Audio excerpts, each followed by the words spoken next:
nakita yung ano. Siya ang big safe. Alis kasi yung tita Ano niya. siya rari. Ito si Ate Mo. Isa si Chris. Kasi kasi Ikaw ni character. Yes. absent.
Alright, let's go ahead and mag-start po tayo sa service natin ngayong umaga nito. And we start of course by way of prayer. Pagkatapos po niyan, we'll call si Brother RJ for our congregational singing. Pero let's all stand up please. And then let's call Brother Edgar para po sa ating opening prayer. And after that, we'll call Brother RJ.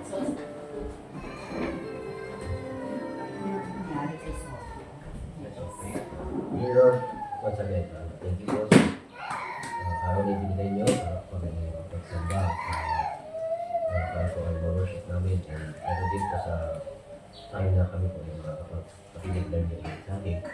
And we pray that you can picture as you deliver the message with clarity.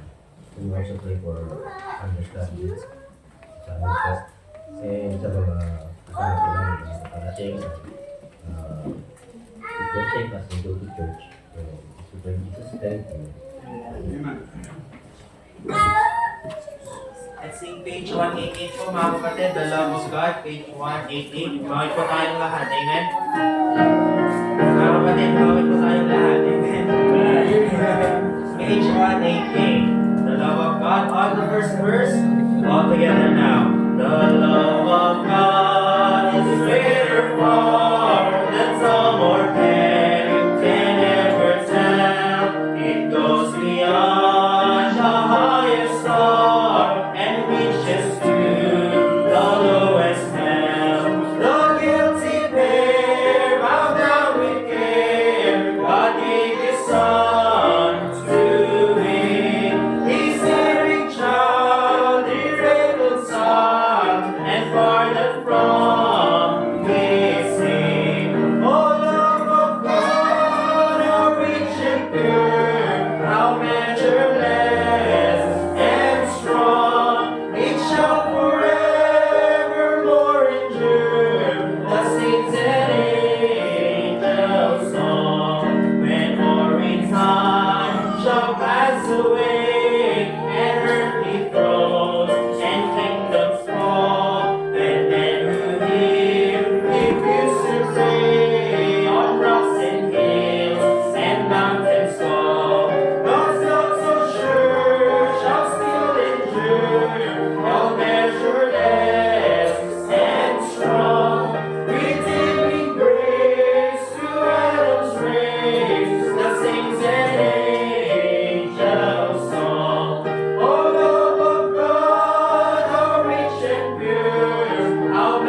into my heart, page 194. Page 194, since Jesus came into my heart.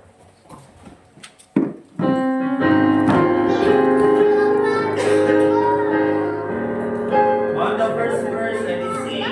What a wonderful change in my life has been wrought since Jesus came into my heart. I have lied in my soul for which long I have sought since Jesus came into my heart. Since Jesus came into my heart. Since Jesus came into my heart. What's the joy of my soul like the sea billows roll? Since Jesus came into my heart, I have ceased from my wanderings and going astray. Since Jesus came into my heart, and my sins, which were many, are all washed away. Since Jesus came into my heart, since Jesus came into my heart, since Jesus came into my heart, floods of joy o'er my soul like the sea billows roll. Since Jesus came into my heart, I'm possessed of a hope that is steadfast and sure. Since Jesus came into my heart, and the dark clouds of doubt now my pathway obscure. Since Jesus came into my heart, since Jesus came into my heart, since Jesus came into my heart, floods of joy o'er my soul like the sea billows roll.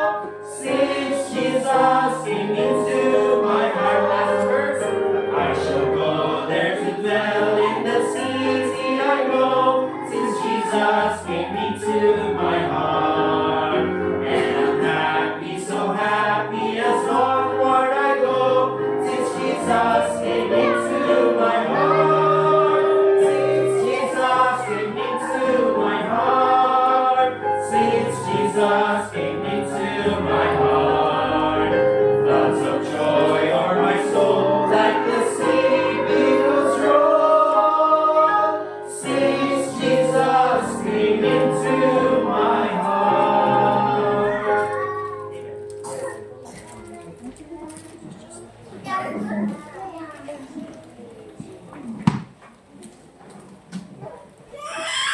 Alright, good morning po sa ating lahat. Are you happy this morning? Say amen. Amen. Alright, ikaw po tayo sa mga announcements natin for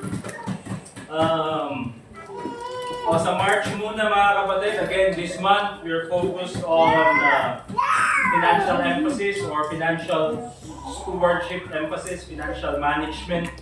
At least sa atin mga kapatid, sa UC, financial management is 5 years na or 4 years. Or 3 years pala kasi Tricep. Pero sa atin, 1 month lang. So, yun, financial management emphasis tayo, financial stewardship emphasis. So, last Sunday, natapos natin yung saving. This time naman, later on, we'll talk about spending. So, karamihan po ng mga messages natin, again, is about managing God's blessings na binigay sa atin. Okay? Also, for this coming April 6, again, our church anniversary, ang theme na, or yung kulay na magiging theme natin, mga kapatid, is brown. Okay? So again, hindi niyo po kailangang bumili ng mga mamahaling damit na mga brown, na pure brown, okay? Kung meron kayong necktie na brown sa mga lalaki, pwede na yun. Kung meron kayong shirt na brown, okay din yun. Okay, sa mga ladies, kung meron kayong skirt or mga scarf or mga topper na brown, hindi ko na alam kung ano yung magiging color combination nun, pero bahala na kayo. Okay? So yun po gagawin natin, April 6. And of course, again, wala pong specific na shade. Okay? Light brown, ano pa? Basta wag lang skin tone, please. Wag lang yung skin tone na yung ka-skin tone. Light brown, dark brown, bahala na kayo. Also, this coming April 17. Yun ba yung Yun ba yung Holy Week? Oh, yun yun. Sa Thursday, meron tayong sports fest with the main church.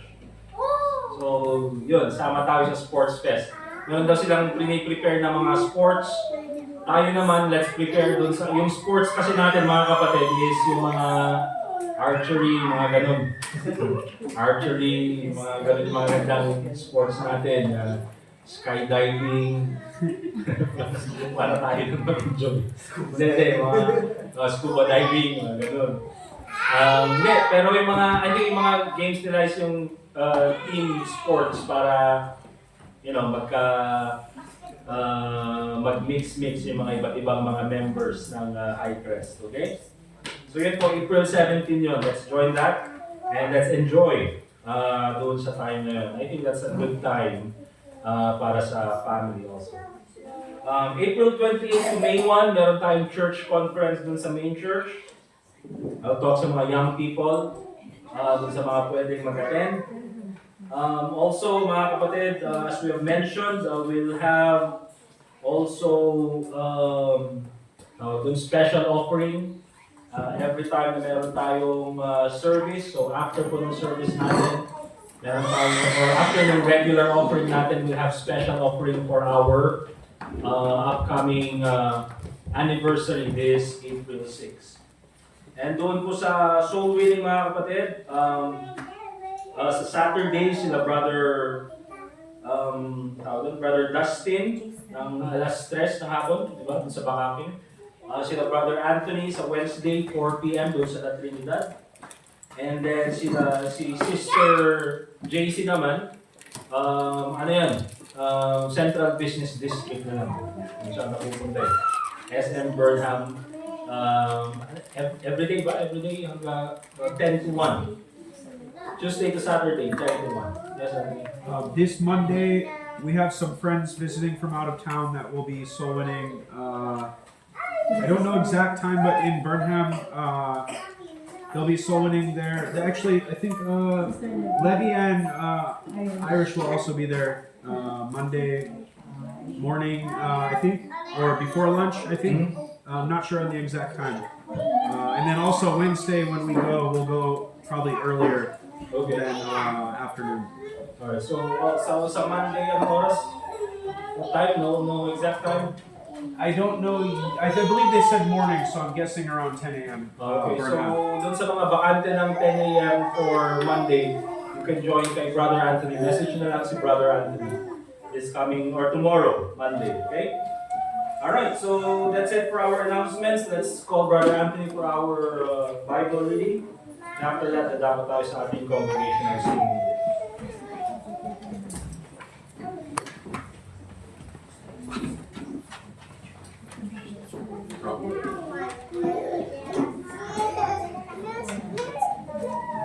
Please turn your Bibles to 2 Peter. 1 Peter. 1 Peter chapter 3.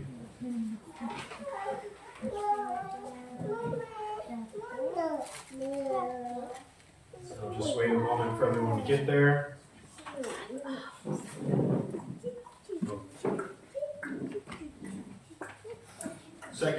First Peter chapter 3. 1 Peter chapter 3. Okay, when you get there, please follow along. 1 Peter chapter 3. Likewise, you wives, be in subjection to your own husbands, that if any obey not the word, that they also may without the word be won by the conversation of the wives, while they behold your chaste conversation coupled with fear, whose adorning, let it not be that outward adorning of plaiting the hair and of wearing of gold, or of putting on of apparel, but let it be the hidden man of the heart, in that which is not corruptible, even the ornament of a meek and quiet spirit, which is in the sight of God of great price. For after this manner in the old time, the holy women also who trusted in God adorned themselves, being in subjection unto their own husbands. Even as Sarah obeyed Abraham, calling him Lord, whose daughters are ye, as long as ye do well, and are not afraid with any amazement. Likewise, ye husbands, dwell with them according to knowledge, giving honor unto the wife, as unto the weaker vessel, and as being heirs together of the grace of life, that your prayers be not hindered. Finally, be ye all of one mind, having compassion one of another, love as brethren, be pitiful, be courteous, not rendering evil for evil, or railing for railing, but contrariwise blessing, knowing that ye are thereunto called, that ye should inherit a blessing. For he that will love life and see good days, let him refrain his tongue from evil, and his lips, that they speak no guile. Let him eschew evil and do good, let him seek peace and ensue it. For the eyes of the Lord are over the righteous, and his ears are open unto their prayers. But the face of the Lord is against them that do evil. And who is he that will harm you, if ye be followers of that which is good? And if ye suffer for righteousness' sake, happy are ye, and be not afraid of their terror, neither be troubled. But sanctify the Lord God in your hearts, and be ready always to give an answer to every man that asketh you a reason of the hope that is in you with meekness and fear, having a good conscience, that, whereas they speak evil of you as evildoers, they may be ashamed that falsely accuse your good conversation in Christ. For it is better, if the will of God be so, that ye suffer for well-doing than for evil-doing.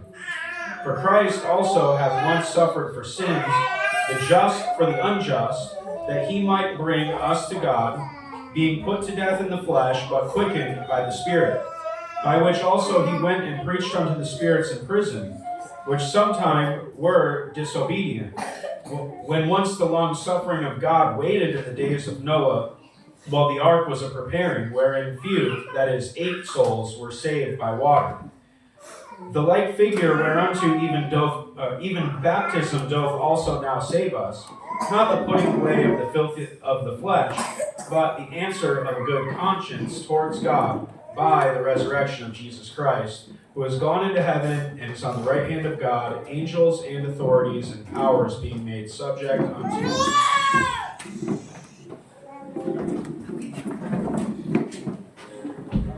Be seated mga kapatid. Let's open our songbooks. On page 209, Sunshine in the Soul. Page 209.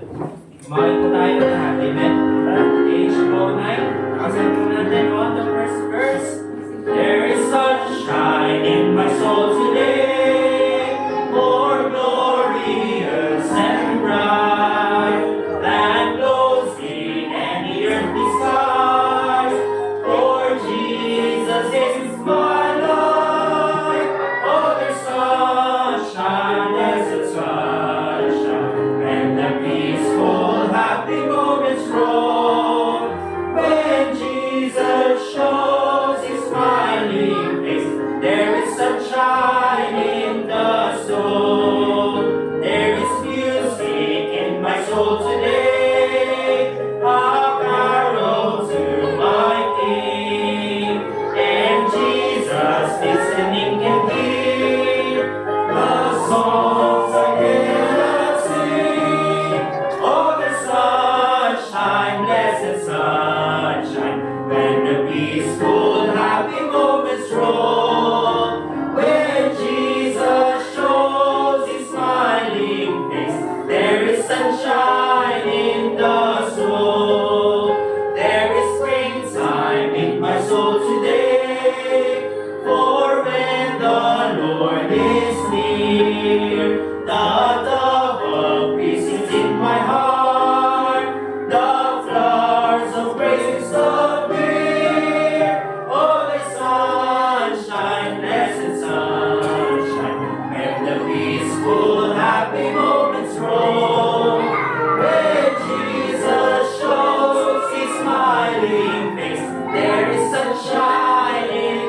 here, mga kapatid. And let's open our Bibles, please. Let's get our Bibles. At buksan po natin sa the Book of Proverbs.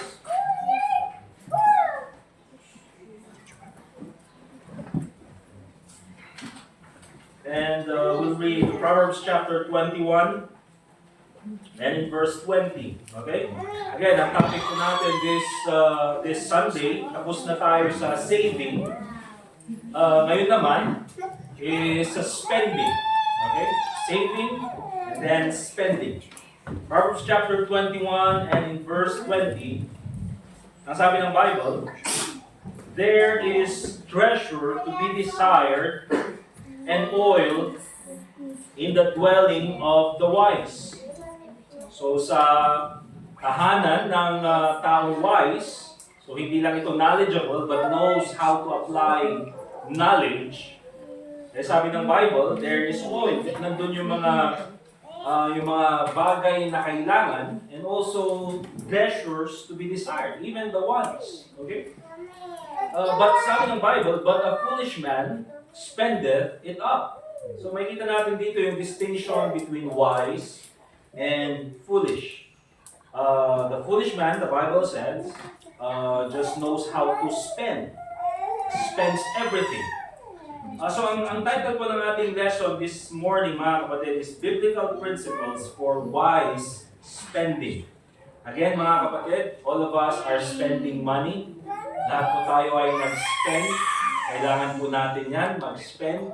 Hindi po tayo, sana lang minsan mga kapatid, no, na alam mo yung parang unang panahon na walang pera, yung barter lang. Okay? Kailangan ko ng 1 kilong bigas. So, palitan natin ng 1/4 na kilo ng karne ng baboy. Diba? Ganun yung ginagawa noon. But even then, mga kapatid, even with those kinds of deals, trades, you still need to be wise. So, we need to be wise, mga kapatid, when it comes to spending. And let me just mention, mga kapatid, that you cannot save money if you can control your spending. Amen? You cannot save money if you cannot control your spending. Of course, napag-aaralan natin yung saving money, but mahirap pong mag-save ng money kung hindi natin makontrol yung paggastos ng pera. Okay? And again, this is, I believe, very important sa generation natin. Mga karamihan dito is millennials. Meron naman yung mga mahabol na Gen Z. Anong taon ka pinanganak, RJ? 1999? Hindi na, kawawa ka naman. Sige, Ken. 2005, grabe, 2005. High school ako nun. High school. Ano yung buhok pa namin nun, yung pag-ano? Yung gel, di ba?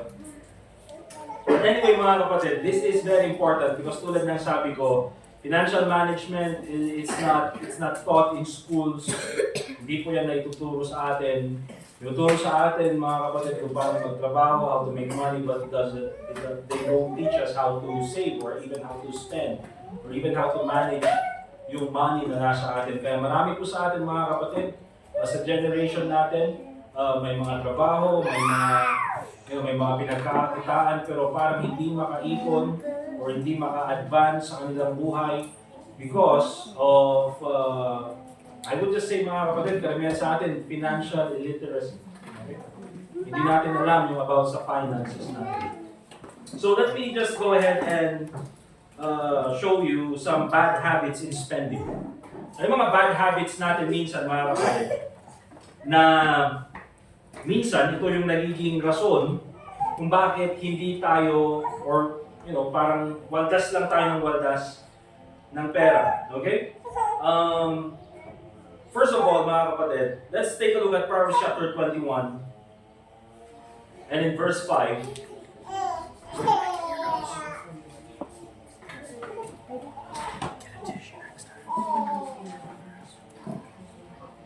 Sabi ng Bible, the thoughts of the diligent, masinop, okay? The thoughts of the diligent tend only to plenteousness. Ang taong masinop, mga kapatid, or ginagawa niyang mabuti yung lahat ng aspeto ng kanyang buhay, it will lead you, it tends to plenteousness. But of everyone that is hasty, only to one. Very impulsive. Okay? Kaya, ang first na bad habit natin minsan when it comes to spending, mga kapatid, is impulse buying. Right. Okay? Impulse buying.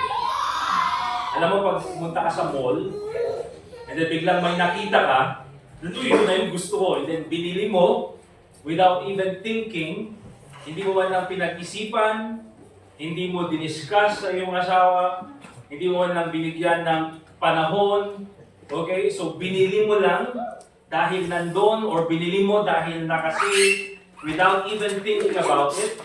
Later on, mga kapatid, it will lead you to want. Yung want dyan, mga kapatid, is lack, kakulangan.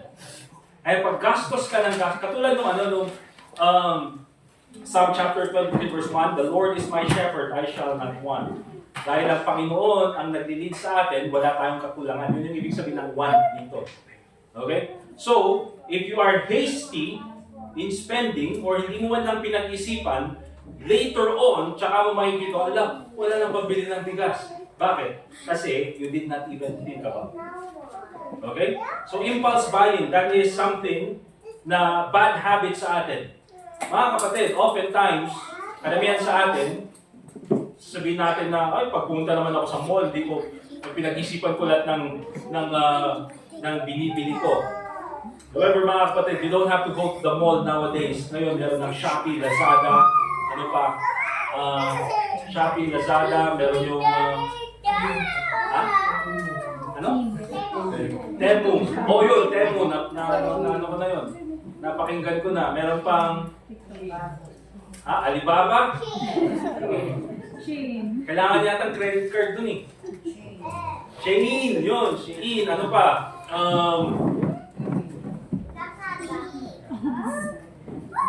Kunyari daw, di ko alam para. Yung Facebook, di ba? Dun sa yung mga nag-online shopping. Meron din yung sinasabi sa work namin, yung TikTok shop. Okay? Ano pa? Ang dami ng mga kapatid. So, hindi mo kailangan pumunta ng mall para mag-impulse buying. Okay? Oftentimes, kailangan mo lang mag-browse doon sa mga platforms na yon, and then later on, ang dami mo nang nabili. Okay? Now, let me just show you one trick, mga kapatid, na ginagawa ko because sometimes, ang dami ko yung gustong bilhin. Pero it seems to me na yung add to cart is enough para sa akin. Alam niyo, ewan ko lang sa inyo mga kapatid. Pero sa akin, ang dami kong naka-add to cart pero hindi ko binibili. Pero it seems that, pagka linagay ko sa add to cart, I feel yung parang satisfied ka na, parang okay na. Di ba? Kaya minsan mga kapatid, meron tayong impulse buying. Hindi mo kailangang dalhin sa mall. Minsan doon sa mga phones na gamit natin or sa computer na ginagamit natin. Kaya minsan mga kapatid, ang dami nang pupunta sa bahay natin na nag-deliver ng Shopee, nag-deliver ng Lazada, or Shein, or lahat ng mga bagay na yan, or lahat ng sa mga platforms na yan. Bakit mga kapatid? Because we are buying the things that sometimes, honestly, we don't really need. Okay? Minsan nakita lang natin na, may 50% off dito, may free shipping, tapos bilhin na natin. Diba? So, ganun yung nangyayari. Now, I'm not against spending sa mga platforms na yan. Again, believe me, it's very convenient. And minsan talagang mas mura. Amen? Mas mura talaga. But still, even in spending sa mga online shops na yan, sa mga platforms na yan, we still need to be wise. Amen? We'll give you some practical applications later about that. Ito pa mga kapatid, let's go to Proverbs chapter 22 verse 7. We've studied this last Sunday.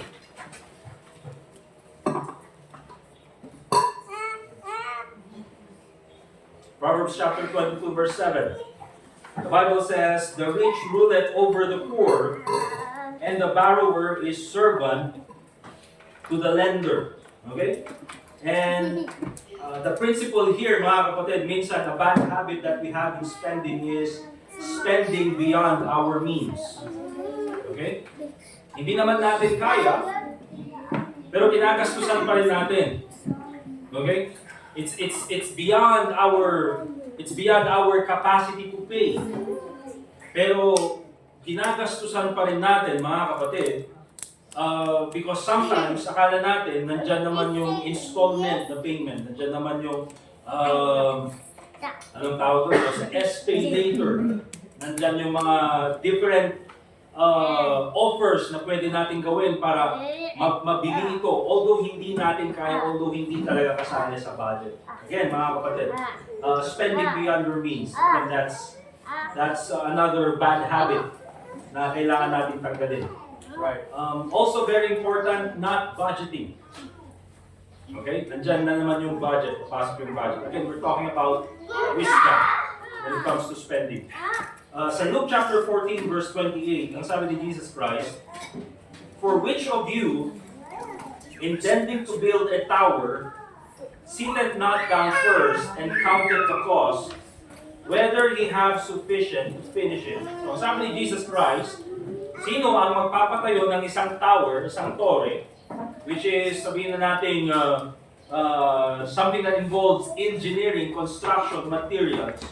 Magpapatayo ka ng tore and then hindi mo man lang i-estimate kung magkano yung kailangan mo, hindi mo i-prepare yung perang gagastusin mo, and hindi mo i-budget yung mga pambayad mo sa materials, sa mga trabahador, or even doon sa, sabihin na natin, anong tawag doon sa pipirma ng engineer? Building permit, or mga bagay na yan. Okay? So, all of those, mga kapatid, you have to put into consideration. Kasi kung titignan mo, mga kapatid, at hindi mo kayang tapusin yung project na yun, then probably it's not wise to do it.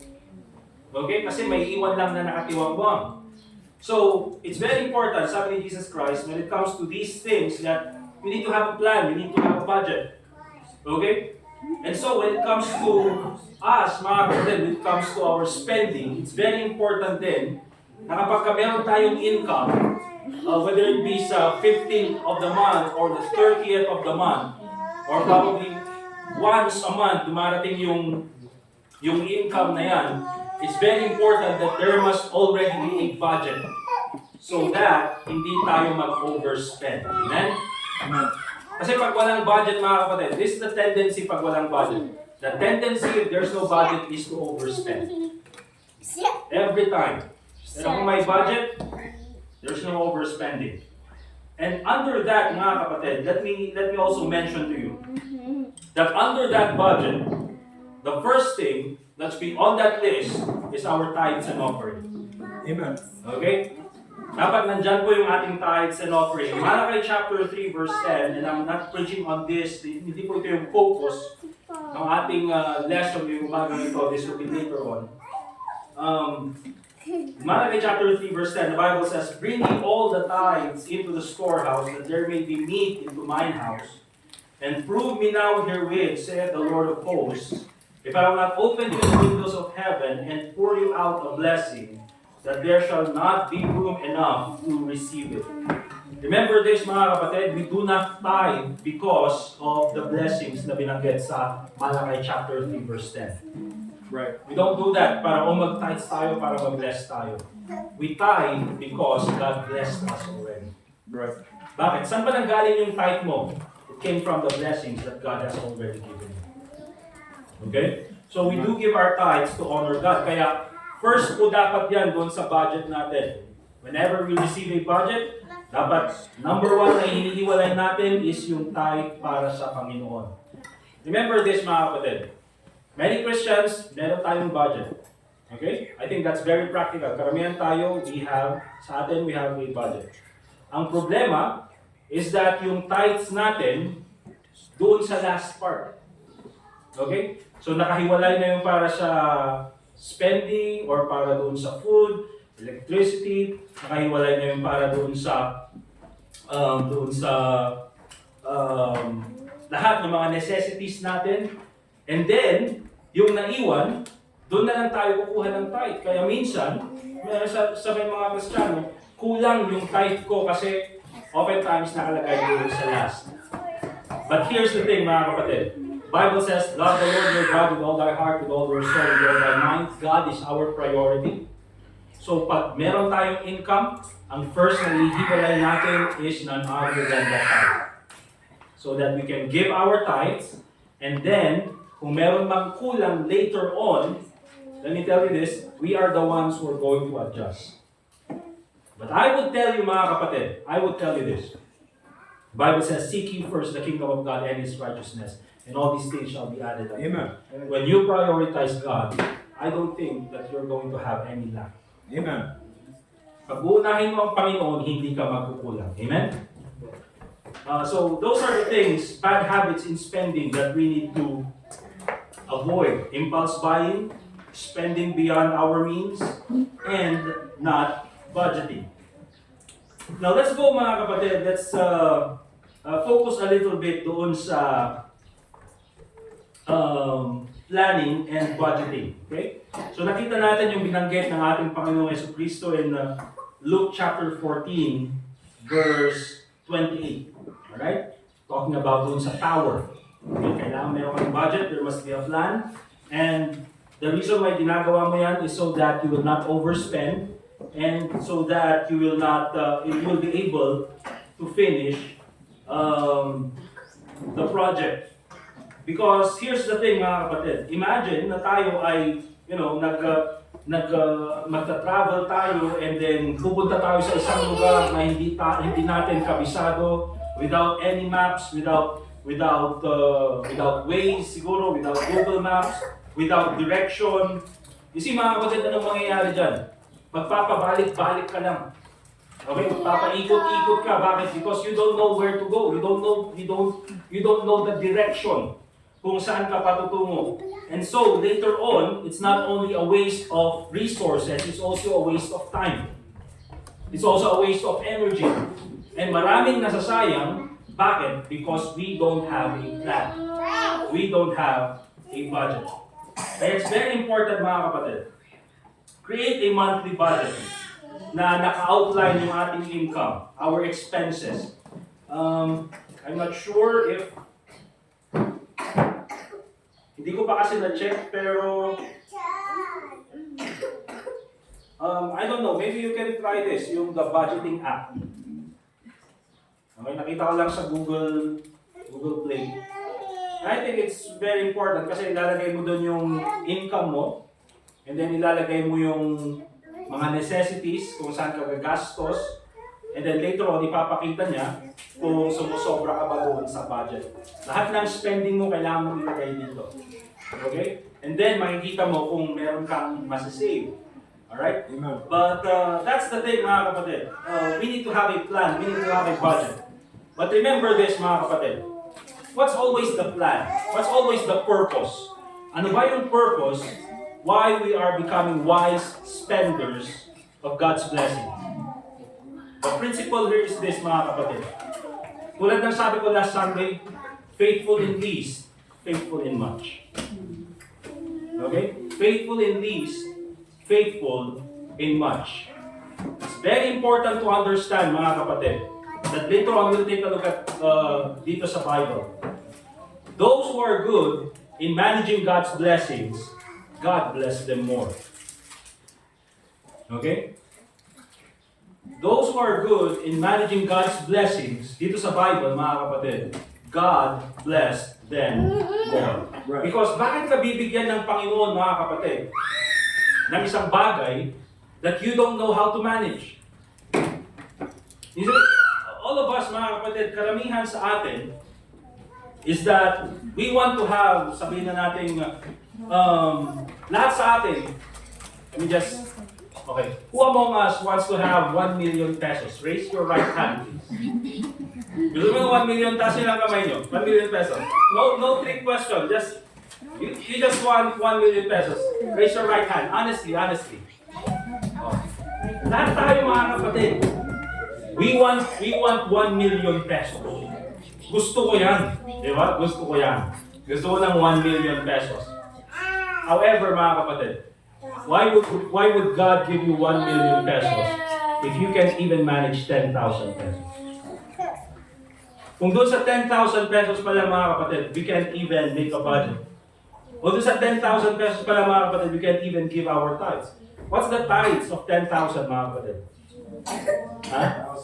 1,000. Hindi natin may bigay yung 1,000. How much more yung tithe ng 1 million? Diba? Magkano yung tithe ng 1 million? 100,000. 100,000. And yet, gusto natin na Panginoon bless me with 1 million. And of course, gusto natin yan. Eh baka mamaya mga kapatid, instead na yung 1 million maging blessing sa atin, yun pa yung rason baka lumayo tayo sa Panginoon. Nag-gets niyo mga kapatid? That's why it's very important for us na meron tayong planning, meron tayong budget, because the purpose is that those who God has, or yung mga magaling mag-manage sa mga blessings ng Panginoon, God bless them more. And so the end purpose ng wise spending, mga kapatid, is so that we can honor God even in our spending. Amen. Okay? Because ano sabi ng Bible? Whether therefore you eat or drink, do all in the glory of God. Right? So yan po yung kailangan nating makita. Faithful in least, faithful in much. These are the things, mga kapatid, na paulit-ulit nating babanggitin dito sa ating financial management emphasis. Nandiyan din, mga kapatid, yung principle na to whom much has been given, much more shall be required. Okay? Kaya nga, binigyan ka ng 1 million, mas mataas yung tithe. Bakit? Because to whom much has been given, much more shall be required. Alright? So, that's very important na kailangan natin makita. Amen. And so, let's go ahead and go to 1 Timothy chapter 6. Verse 6 to 10. And probably in this section, we'll tackle a little bit doon sa issue ng spending beyond our needs.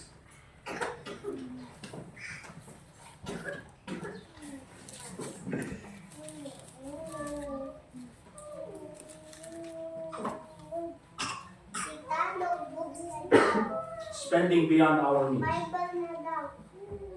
And one of the reasons why, mga kapatid, we tend to spend beyond our means. Nandyan po yung comparison, but I think the end here is contentment. In 1 Timothy chapter 6, verse 6 to 10, the Bible says, but godliness with contentment is great gain. Now we'll study more on that later on. And the Bible says, for we brought nothing into this world, and it is certain we can carry nothing out. So, pinapakita dito ni Paul kay Timothy is, yung priority natin sa buhay. Wala kang dinala dito sa mundo, at pag mamamatay ka, wala kang dadalhin. Materially speaking. Okay? Materially speaking. And having food and raiment, let us be therewith content. So, kung meron kang food, meron kang raiment, meron kayong mga necessities na yan, then you should be content. And then, verse 9, pinapakita naman ni Paul dito yung dangers ng covetousness. But they that will be rich fall into temptation and a snare. I think it's very important na makita natin dito, mga kapatid, yung reality that the richer you are, the more temptation there is. Okay? Kaya sabi niya ganyan, they that will be rich fall into temptation and a snare. Let me tell you first of all, mga kapatid, ang topic dito, again, 1 Timothy is, 1 and 2 Timothy are pastoral epistles. Okay? So, ang unang tinutumbok niya dito is yung ikaw, Timothy, a preacher, man of God, a pastor. Okay? So, dapat marunong ka makontento, they that will be rich.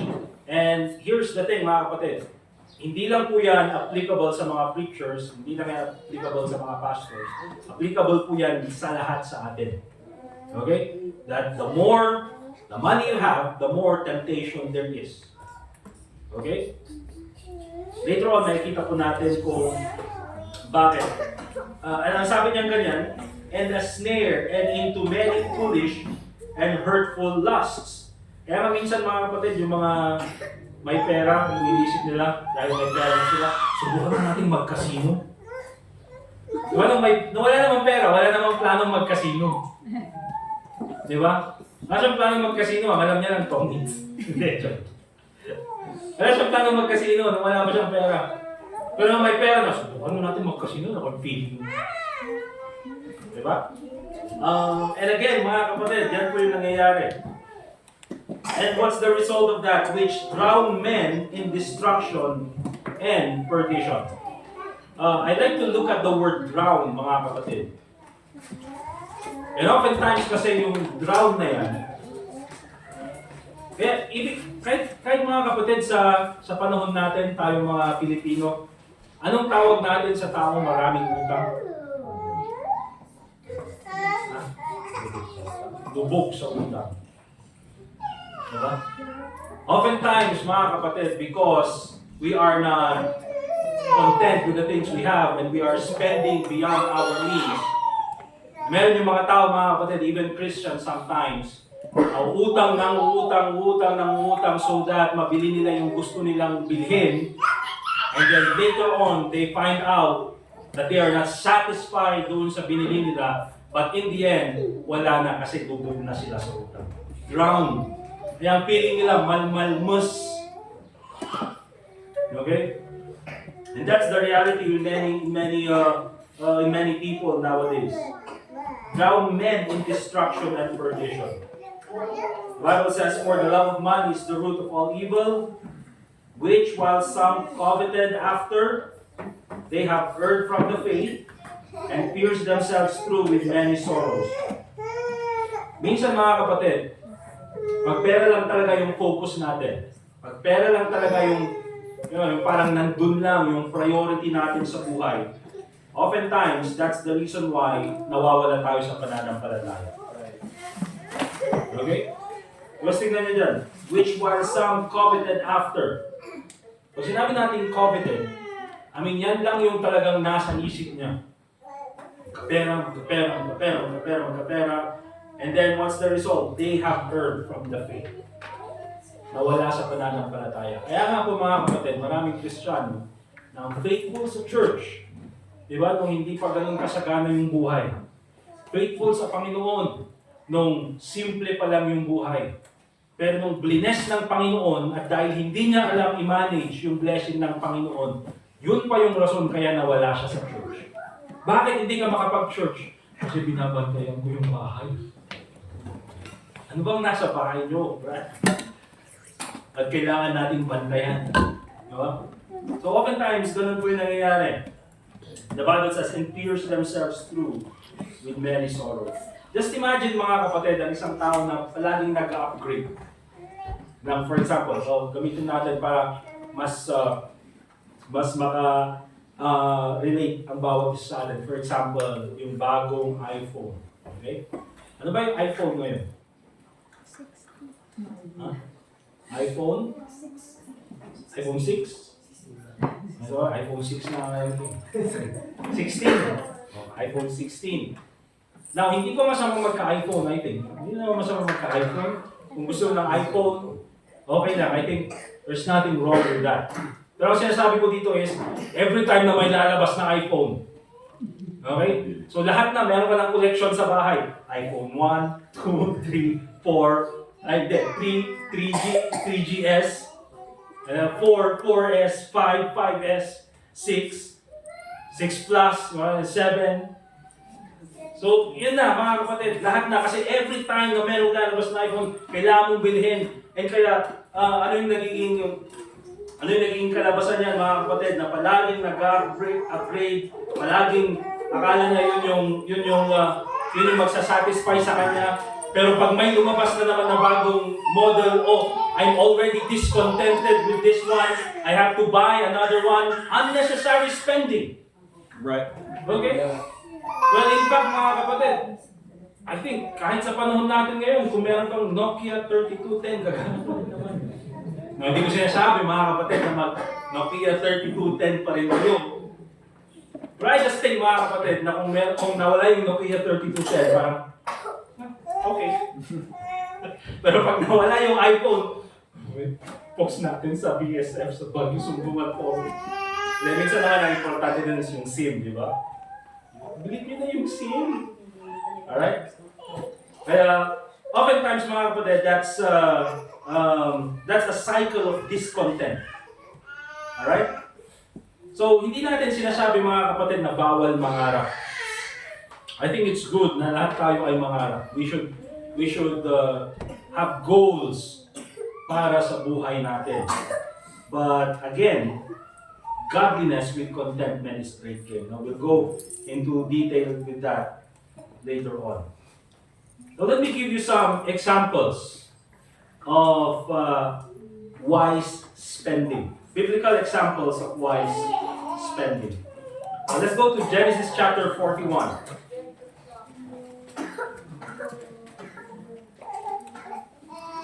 Genesis chapter 41 and in verse 33 hanggang 36.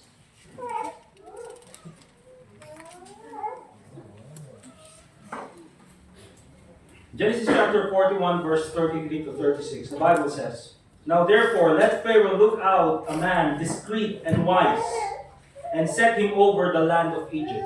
So sabi ni Joseph, sabi niya kay Pharaoh, maghanap siya ng tao, wise, discreet, when it comes to decisions. I mean, discreet mga kapatid, ito yung tao na hindi niya kailangang i-announce lahat ng gagawin niya sa Facebook. Di ba? Kailangan i-announce natin lahat. Okay?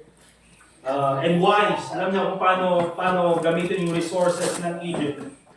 Let Pharaoh do this and let him appoint officers over the land and take up the 5th part of the land of Egypt in the 7 plenteous years. And let them gather all the food of those good years that come and lay up corn under the hand of Pharaoh, and let them keep food in the cities. And the food shall be for store to the land against the 7 years of famine, which shall be in the land of Egypt, that the land perish not through the famine. And so, gusto ko makita natin dito mga kapatid, of course, the wise person na linagay dyan ni Pharaoh is none other than Joseph. Okay? Kasi siya lang yung may wisdom na magplano ng ganyan. Okay? And so, makikita natin dito mga kapatid yung principle that those who know how to manage God's blessings are the ones whom God blesses more. And so, makikita natin anong ginawa ni Joseph mga kapatid. He was able to use the resources of Egypt with wisdom. Anong nangyari dyan mga kapatid? Joseph was blessed and at the same time Egypt. Bakit? Because there was one person who knows how to manage God's blessing. Okay? Secondly mga kapatid, let's go to Proverbs chapter 31. Ito naman po yung virtuous woman.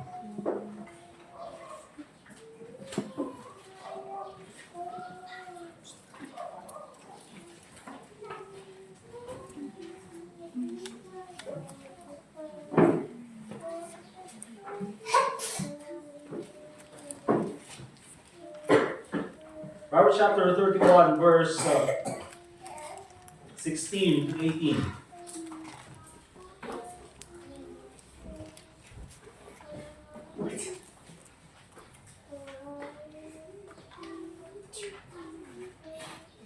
The Bible says,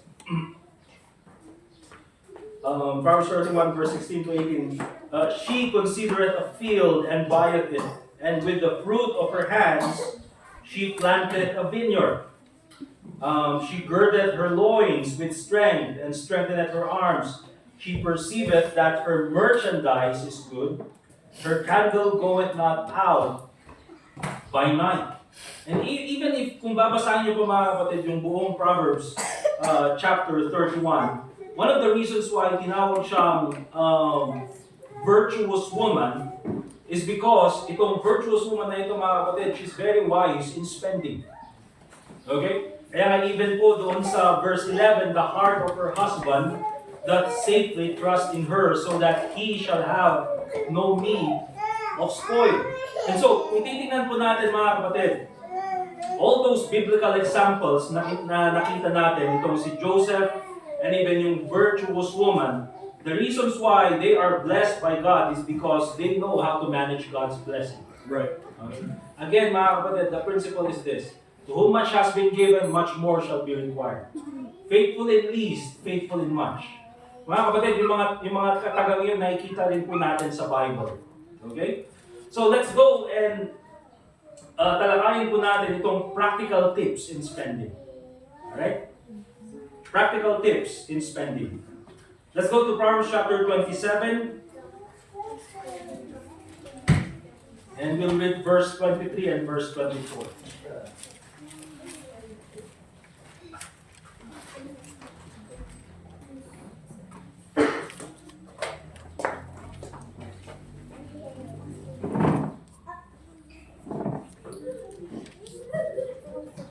Proverbs chapter 27, verse 23 and 24. The Bible says, ang sabi ng Bible, be thou diligent to know the state of thy flocks. Dapat alam mo yung kalagayan. Doon sa panahon nila, hindi po talaga sila mayroong currency na katulad sa atin. See, ang measure po ng kanilang wealth is flocks and land. Okay? So may lupa at merong mga baka, baka manok, baka nuwang, baka baboy, all those things mga kapatid. So sabi niya, be thou diligent to know the state of thy flock. Now let me ask you mga kapatid, do you know your financial status? Okay? Alam mo ba yung financial status mo or maybe you don't have any idea? You see? And minsan kung wala tayong idea sa ating financial status, alam mo yung financial status mo, wala. Diba? And it's very important mga kapatid na alam natin yung financial status natin because if we don't even know your ating financial status, magkano yung pupasok monthly and magkano yung lumalabas monthly, then that tells us mga kapatid that we're not managing God's blessings. Okay? And let me tell you mga kapatid, isa rin ako sa mga ganong klaseng tao. Diba na, kung ano nilagay sa bulsa, minsan, wala na pala naman yung bulsa. Okay? Buti na lang may nagtuturo sa akin yung wife ko. But that's the thing mga kapatid. And look well to thy hurts. What's the reason for this? Na kailangan alam natin yung financial status natin at kailangan alagaan natin yung financial status natin. The Bible says, for riches are not forever. In verse 24. Riches are not forever. Okay? Nasa yung Brother Raymar? Brother Raymar, kinausap ko nun. Yung about dun sa yung general na nag-retire, magkano yung lump sum na retirement? 5?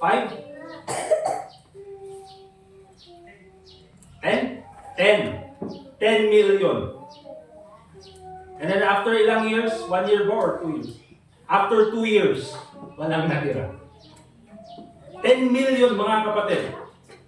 Imagine what we can do with 10 million, amen? Imagine what we can do with 10 million. Pero because it was not managed properly, 10 million, within 2 years, biglang nawala. Minsan iniisip natin mga kapatid, hindi yun mangyayari sa akin. Well, if we don't know how to manage money, probably ganun yung mangyari. Okay? And so it's very important na kahit doon pa lang sa maliliit na halaga, doon pa lang sa kung meron tayong 10,000 or 15,000 or meron tayong 20,000, every cut-off, kung meron tayong ganun, sabihin natin 5,000 every cut-off, 10,000, di ba? We'll start with little so that God will bless us with more. Right. Okay? For riches are not forever, and doth the crown endure to every generation. Kaya nga yung sinasabi mga kapatid, minsan, there's the person who builds the wealth. And then secondly, there's the magkakaroon yung anak. It's the one who spends the wealth. And then yung third generation, wala ng wealth. And then yung next generation, they will build the wealth again. And then the second generation will spend the wealth. And ano makikita natin dito mga kapatid? This is very important for us to learn sa atin. So that we can teach our children. Amen. Okay? Kung hindi man naituro sa atin, that's fine. We can learn it now and then teach it to our next generation. Amen? Amen. So that hindi naman yung parang, kumita tayo, nag-ipon tayo, and then nabigay natin sa mga anak natin, nagastos nilang lahat, walang naiwan. Bakit? Kasi hindi natin tinuro. And sometimes mga kapatid, the way we teach it, and oftentimes hindi po sa, sa verbal na ginagawa natin, they learn from us from example. Okay? So it's very important to understand this. So, to manage money wisely, consider these tips. We've already mentioned a while ago, create a budget. Very important yan. Kailangan meron tayong budget. Be diligent to know the state of thy flocks. Alam dapat natin yung hangganan ng spending natin or yung kakayanan lang natin gastusin. But here, very important. Doon sa spending natin, it's very important also to i-distinguish natin which are our needs and wants. Okay? Ano ba yung necessity? Ano ba yung mga probably we can live without? Okay? Of course, yung food, very important yan. But again, yung klaseng foods. Diba? So, distinguish needs from wants. Look at Philippians chapter 4, verse 19. Alam po natin ito, but let me just give you one principle here.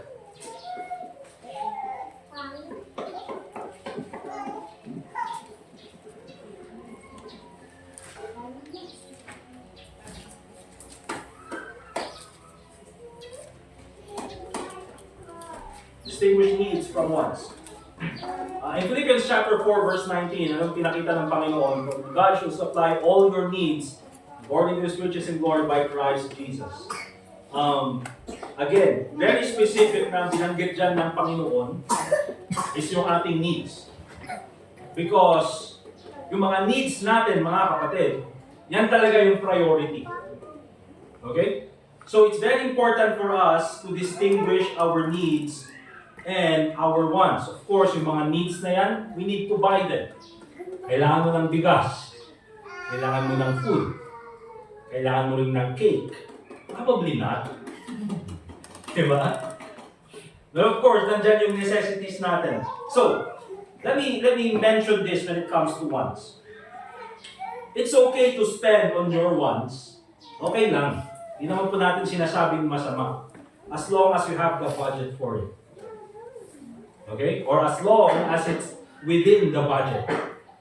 Okay lang na mag-spend sa wants, sa mga gusto mong bilhin, as long as it's within the budget. Right.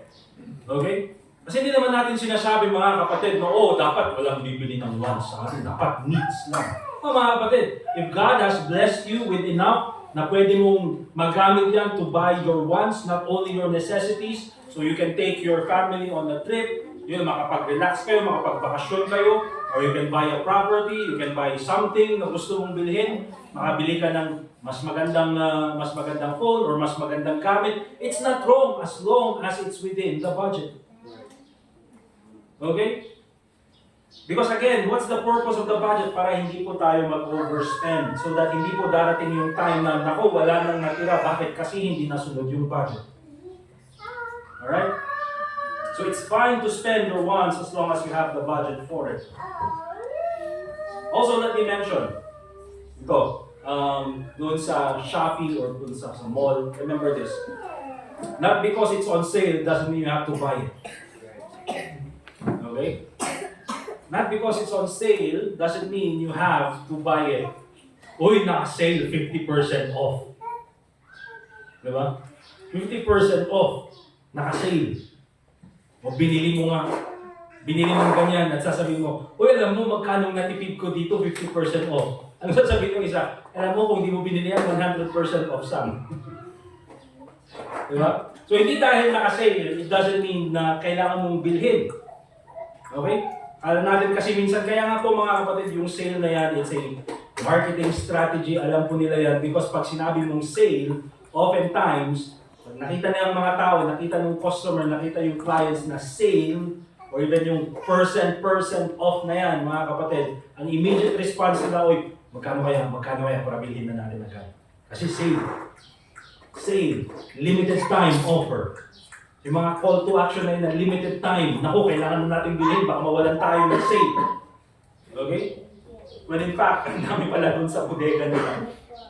Alright? So, it doesn't, not because it's on sale, doesn't mean you have to buy it.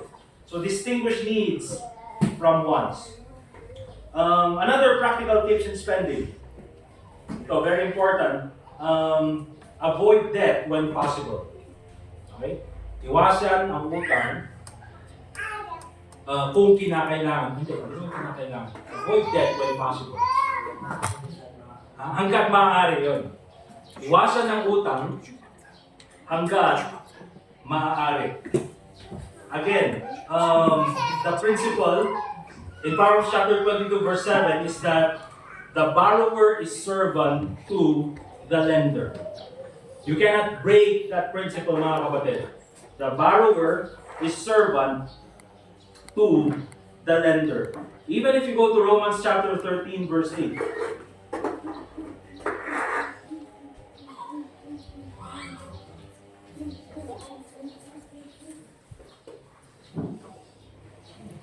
Proverbs chapter 13 and verse 8.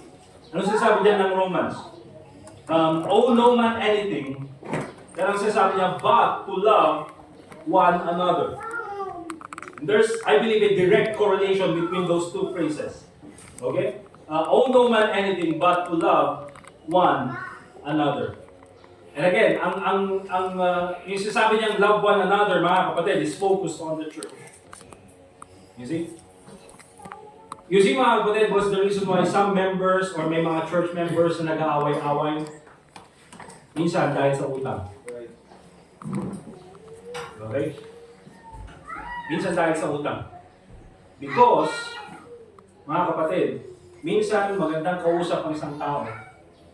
Pero pag na-involve ang pera, nagbabago ang ugali. Okay? And that's just the reality of it. The borrower is servant to the lender. And even po, kahit minsan, for example, may utang ka sa kapitbahay mo. Okay? Example lang ha, may utang ka sa kapitbahay mo. Ano mangyayari dyan? Lahat, every time na lalabas kayo, nakatingin sila sa'yo. Galing sa SM, galing SM sila. Diba? Amin, aramido. Uy, tingnan mo, bago yung damit ng anak nila. Damay pati anak. Diba? Uy, meron silang, ang bango ng amoy ng ulam nila, ano yung ulam nila. Kaya lahat, mga kapatid, lahat na lang papakialaman. Bakit? Because may utang ka sa kanila. And minsan, mga kapatid, hindi lang yan limitado sa church or limitado sa kapitbahay, even within the family. Okay? Kapag ka may utang ka, titignan lahat. Hindi naman sa lahat, I would say na hindi naman lahat na pinagkakautangan ay ganun. But again, the principle is there. The borrower is servant to the lender. Okay? At kaya nga ang sabi doon, mga kapatid, owe no man anything but to love one another. Alright? And there's also a correlation between that. Owe no man anything but to love one another. Kaya po dito sa church natin, meron tayong care fund. Para po doon sa mga konting bagay na pangangailangan ng bawat isa, kung meron mang pangangailangan, hindi niya na po kailangang umutang sa iba kung maliit lang na halaga. Sabihin niyo na lang po sa akin so that kung kayang i-provide ng church, the church will provide it for you.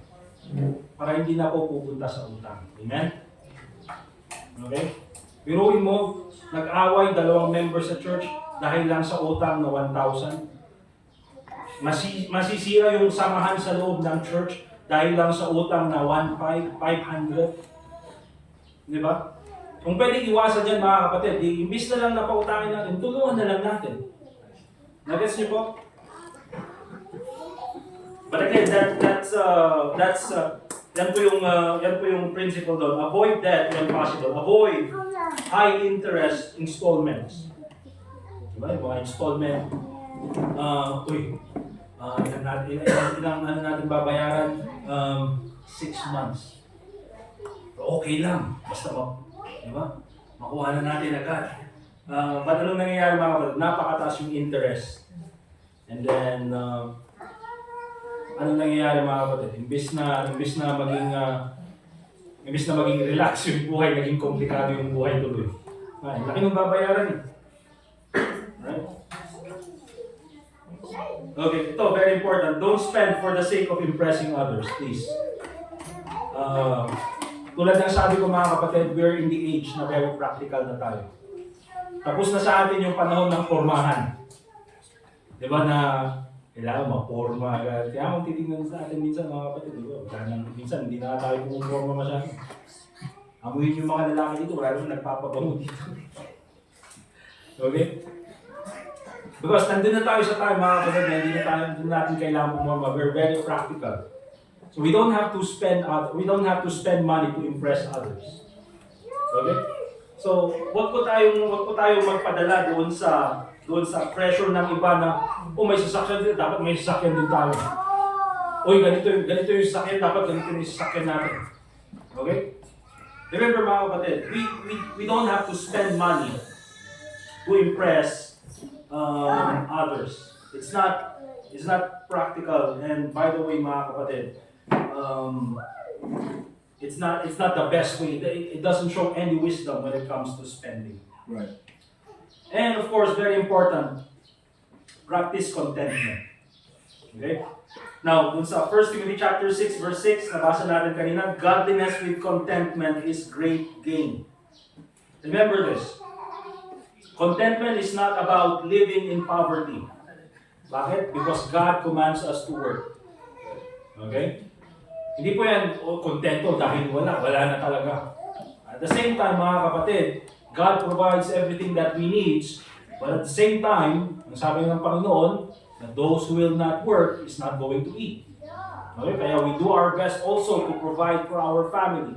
We do our best na magpuyat, mapagod, at gagawin lahat ng sakripisyo na yan, kahit na may ulan, kahit, mahirap yung trabaho kasi kailangan natin gawin para sa pamilya natin. Okay?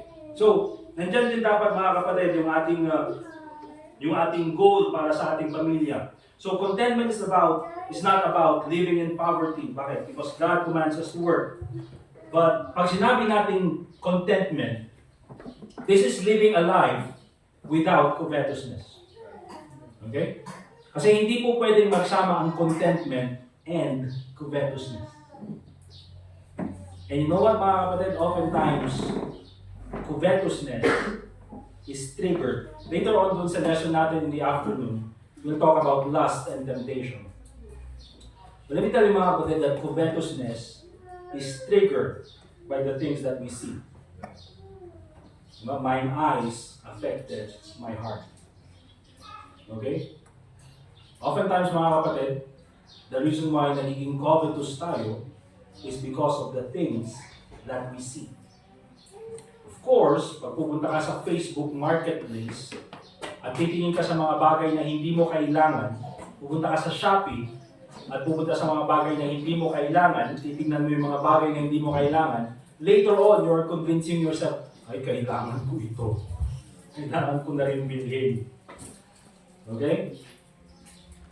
But contentment is understanding that you may not have everything, just like your neighbors, just like others, but you have the Lord Jesus Christ. Look at Hebrews chapter 13, verse 5.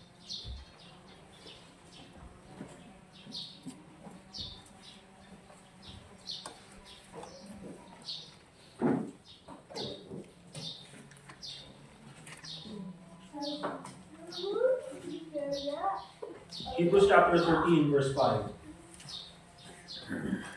The Bible says, let your conversation be without covetousness. buhay mo dapat ay hindi magkaroon ng, covetousness. And be content with such things as you have. So covetousness and contentment cancels each other. You cannot be content and covetous at the same time. And be content with such things as you have. So if you work hard, at ganyan yung blessing na binigay ng Panginoon, then be content with what you have. Okay? Be content with what God has blessed you with. Because, remember this mga kapatid, kung hindi tayo kontento, if we are not content with the things that God has already given us, remember this, we will not be grateful to God. Kung hindi tayo kontento sa mga bagay na binigay ng Panginoon sa atin, anong mangyayari sa atin? We will complain to God. Panginoon, bakit naman ganito lang? Remember mga kapatid, bless na nga tayo ng Panginoon.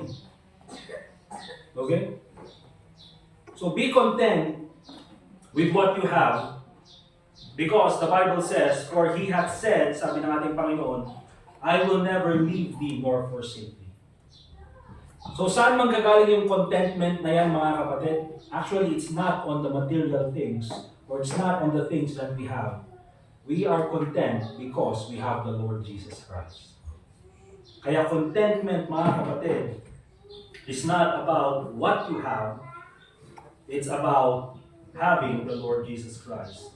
You may not have everything you want, but you have the Lord Jesus Christ. And in the end, mga kapatid, siya lang naman talagang kailangan natin. Amen?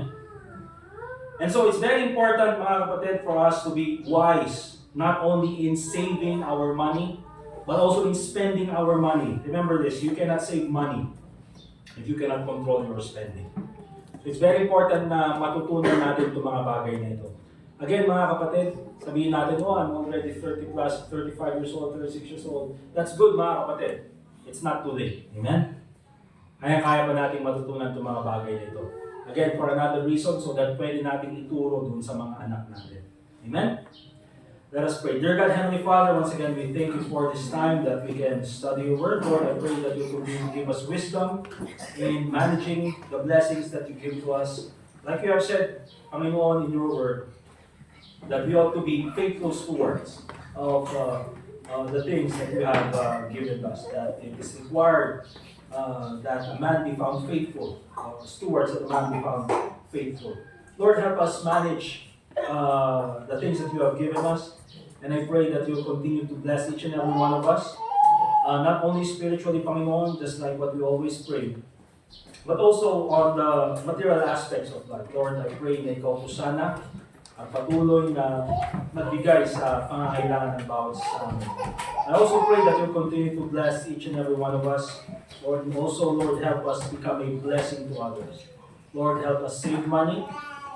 Help us also to control our spending so that we can honor you first of all, and so that we can be a blessing to others as well. In the end, Panginoon, the purpose of all this is to honor you and to be a blessing to others. So I pray, Lord, na ikaw po sanang patuloy na mag-glorify sa lahat ng aming gagawin as we continue to pray. Personally, I pray, Lord, na ikaw po makipag-usap sa bawat isa sa amin this morning. Also pray in the Lord Jesus Christ. Let's continue to pray, mga kapatid. In any aspect of the message, make a commitment kung meron man tayong kakulangan doon sa ating spending or even sa ating saving. Make a decision right now, make a commitment to do better in those aspects. Sige po.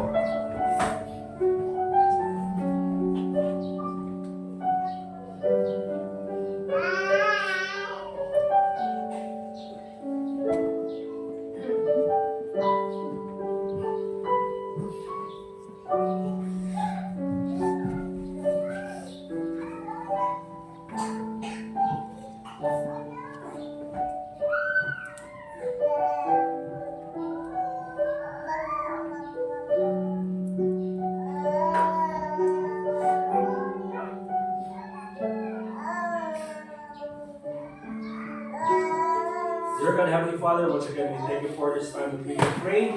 Lord, thank you for the presence of each one. I pray that you continue to bless the fellowship and the church this morning. And I pray, Lord, na ikaw po sana patuloy na maging gabay sa bawat isa sa amin as we continue to serve you. And also pray in the Lord Jesus Christ. All God's people say, Amen. All right, let's go ahead and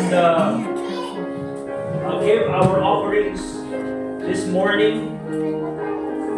Tawagin po natin si Ministaino, that's si Leeward, and the other one. And then doon sa special offerings, si Kanken. Tawagin po natin si Brother Hector para sa ating offertory prayer. Let's all stand up, please.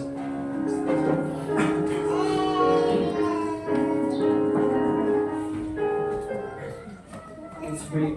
Heavenly Father, thank you again that this morning we had this opportunity to come to your house and to worship you together. Lord, even as we have this offering, we continue to acknowledge that you are the giver and provider of our needs, and that, Lord, we have because you have provided us. And as we have experienced receiving your promises and your blessings, may we also be faithful, Father, to give back a portion from our finances, and we thank you that you have given us our source of income. May this offering once again be used in the work of your ministry here at Gibraltar. We ask this in Christ's name. Amen. Amen. Let's give our offerings back a little bit. Side a little bit.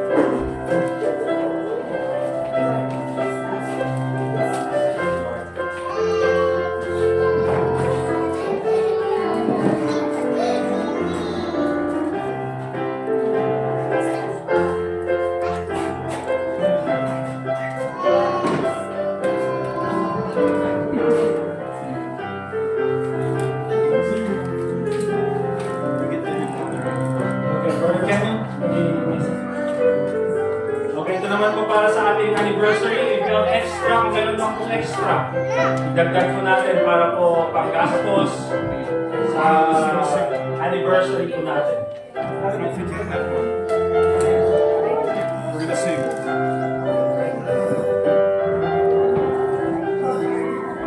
Get ready to sing. Get ready to sing.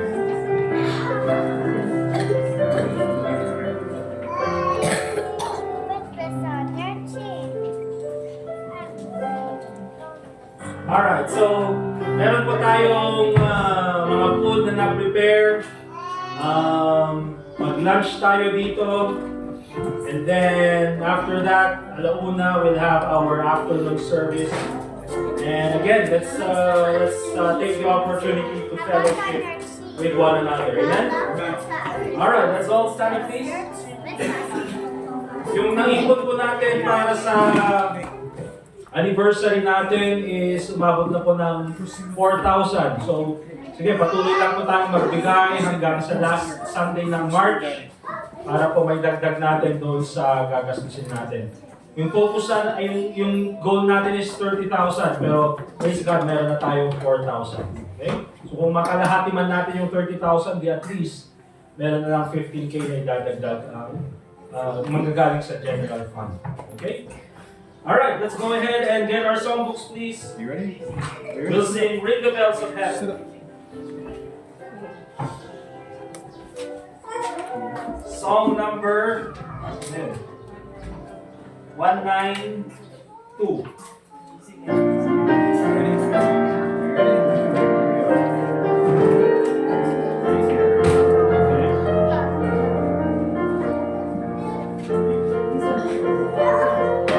Alright, song number 192, Ring the Bells of Heaven all together.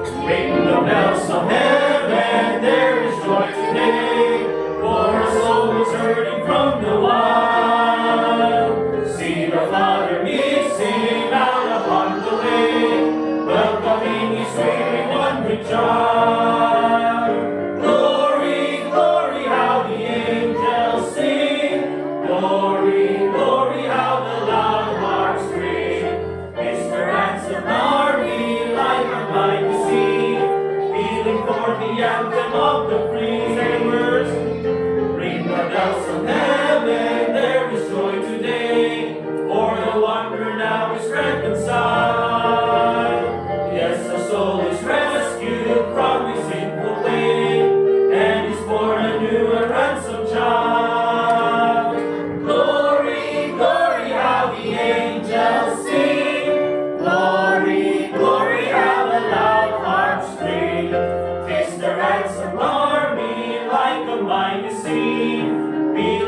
for the anthem of the free. Ring the bells of heaven, spread the peace today.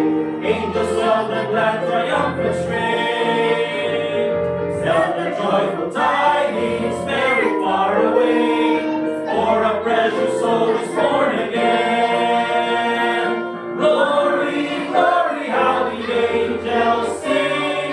Glory, glory, how the loud hearts ring. Is the ransomed army like a mighty sea, pealing for the anthem of the free. Amen. We'll call Brother Gazer para sa ating closing prayer. And then after that, we are dismissed.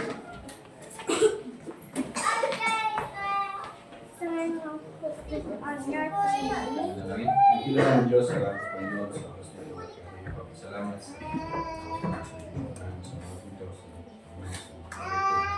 una at patuloy po ang tulungan Panginoon pamilya, especially sa Panginoon sa isa at palay pagkakaroon Panginoon sa sarili isa lahat sa palay po palay Panginoon sa buhay sa Panginoon Jesus. Amen. Thank you. We're dismissed. Let's fellowship. We'll have lunch. At sana ay hindi masyadong mag-init. Sana hindi relax.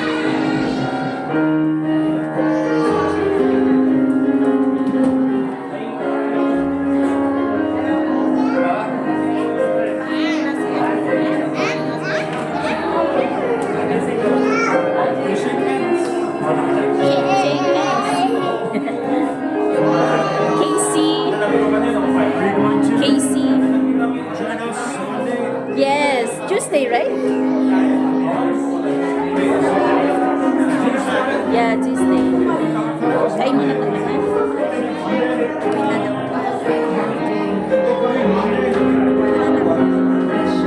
Sige, sige. Nauna? Nauna? See you again. Ay, nagdamanan mo. Kanya? Nagsasilda? Oo, ma, may kanila kayo. Ay, sige. Okay. Nakalimutan ko sinasabi. Order niya? Hindi. Kasi gumawa ako sa akin. Tapos siyempre, gusto nila imbis na ito may natirang isa. Ayaw ko. Second sa'yo.